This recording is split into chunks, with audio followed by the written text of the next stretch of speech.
तो सीएजी का जाल, आप पर सवाल। बड़ी खबर आपको बता दें, दिल्ली विधानसभा में आज पेश होगी सीएजी की रिपोर्ट। सीएजी रिपोर्ट में कई घोटालों का खुलासा हो सकता है, जिक्र हो सकता है। सूत्र हमें जानकारी दे रहे हैं, सीएजी को लेकर विधानसभा में हो सकता है जबरदस्त हंगामा।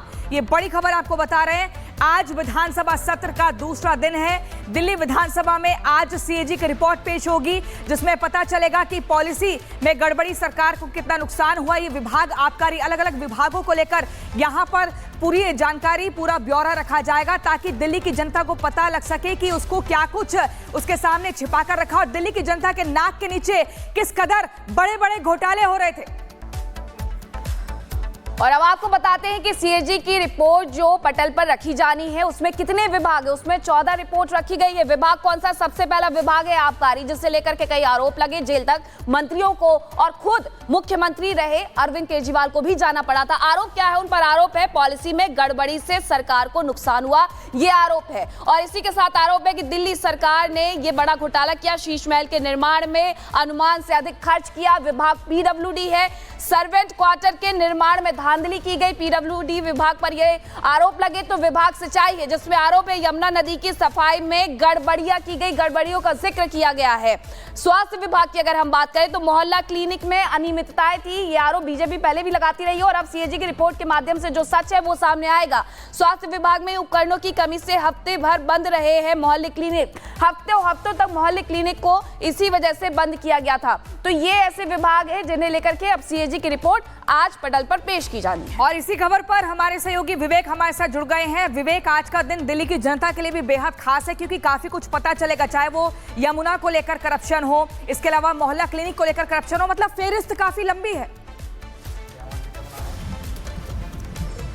बिल्कुल, कुल 14 रिपोर्ट्स हैं जिन्हें पेश किया जाना है। और ये कहा जा रहा था कि सीएजी की जब रिपोर्ट सामने आएगी तो बहुत बड़ा खुलासा होगा और आपकी जो सरकार जब थी उनकी चूल्हे हिल जाएंगी। लेकिन आज का इंतजार इसलिए हो रहा है कि आमने और सामने तैयारियां पूरी हैं। एक तरफ मसौदे को रखा जाएगा, एक तरफ सीएजी की रिपोर्ट रखी जाएगी और दूसरी तरफ तैयारी इस बात की है कि सीएजी की रिपोर्ट को भरमा दिया जाए। यानी कि आपकी तरफ से आतिशी के जो लोग हैं वो पूरी तरीके से चाहते हैं कि इसे कोई ना देखे, ये दूर तक इसकी आवाजें ना जाए। लेकिन जिस तरीके से विधानसभा चुनाव के दौरान भी सीएजी का मुद्दा बना कि हम जब आएंगे तो पहली कैबिनेट में सबसे पहले इसे सामने रखेंगे और जो खामियां अब तक हुई हैं, 10 साल का पूरा लेखा जोखा, जो भ्रष्टाचार का पूरा आलेख था, उसे हम सामने रखने की कोशिश करेंगे। जिन बातों का जिक्र आपने किया कि किन किन बातों को इस पटल पर रखा जाएगा, सीएजी की रिपोर्ट में शामिल किया गया, चाहे वो आबकारी नीति हो या फिर प्रदूषण का मामला हो, इन सभी बातों को पूरे डेटा के साथ ये सामने रखा जाएगा, ताकि जो आम जनता है, दिल्ली की जनता है, वो 10 सालों बाद ये जान पाए कि जो सीएजी की रिपोर्ट है वो क्या कहती है और सच्चाई क्या है।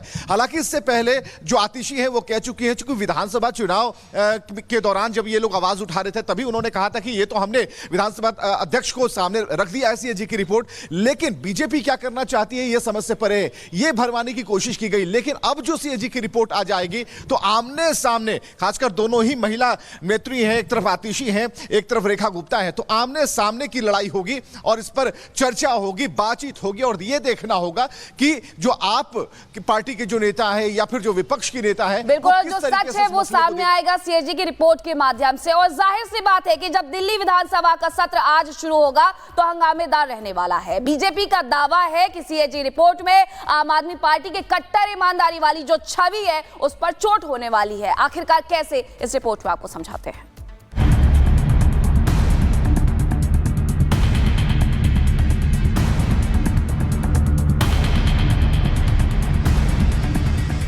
दिल्ली में आम आदमी पार्टी 10 साल तक इस बात का ढोल पीटती रही कि वो इकलौती कट्टर ईमानदार पार्टी। उसके इस दावे को जनता ने तो नकार दिया, लेकिन अब बीजेपी आम आदमी पार्टी की इस ईमानदारी का पूरा पुलिंदा जनता के सामने रखने वाली है। के लिए बढ़ने वाली है। इनकी सरकार में जो भ्रष्टाचार हुआ है उस भ्रष्टाचार उजागर होगा और सीएजी की रिपोर्ट के बाद जांच चालू हो जाएगी और मुझे लगता है कि इनके आधे से ज्यादा पूर्व मंत्री जेल जाएंगे। दिल्ली चुनाव के परिणाम के दिन ही पीएम मोदी ने साफ कर दिया था कि पहले ही विधानसभा सत्र में क्या रिपोर्ट सामने लाई जाएगी। उसी लाइन को सीएम रेखा सरकार आगे बढ़ा रही है, जो आम आदमी पार्टी के नेताओं की टेंशन बढ़ा रही है। भ्रष्टाचार को, अपनी कारगुजारियों को बाबा साहब के पीछे, हमारे शहीद भगत सिंह जी के पीछे छिपाने का ये इनका प्रपंच है। जो सरकार के हेड हैं, क्या उनकी तस्वीर नहीं लगनी चाहिए? कमरा दिल्ली की मुख्यमंत्री का है और हमने सरकार के हेड के नाते उनको स्थान दिया है और इनकी बातों का जवाब देना मेरा काम नहीं है। मैं जनता के प्रति जवाबदेह हूँ। बीजेपी का कहना है कि 11 सालों तक आम आदमी की सरकार होने का दावा करते हुए आप नेताओं ने दिल्ली वासियों के साथ धोखा किया, लेकिन अब समय पाई पाई का हिसाब लेने का है। Bureau report, Republic Bharat.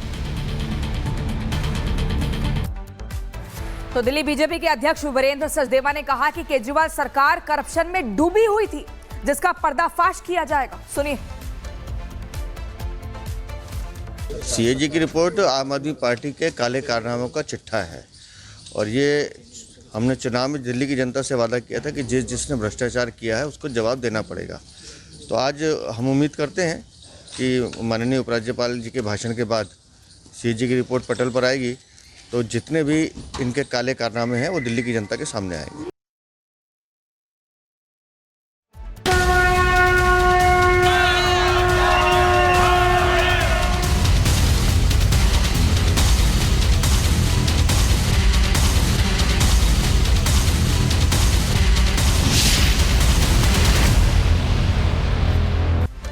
और अब बात महाकुंभ की, क्योंकि कुंभ में भक्तों का आंकड़ा 63 करोड़ के पार पहुंच चुका है और आज भी महाकुंभ में लाखों भक्तों ने स्नान कर लिया है। महाशिवरात्रि से पहले ही महाकुंभ में भारी भीड़ देखी जा रही है और माना यह जा रहा है कि कल जब महाशिवरात्रि का मौका होगा तो इस दौरान भी करोड़ों की संख्या में श्रद्धालु आएंगे, महाकुंभ में स्नान करेंगे और यह आंकड़ा 65 करोड़ के पार पहुंच जाएगा। देखिए, दुनिया के आधे से ज्यादा सनातनियों ने स्नान कर लिया है महाकुंभ में पहुंच करके और अभी भी ये सिलसिला इसी तरीके से चल रहा है।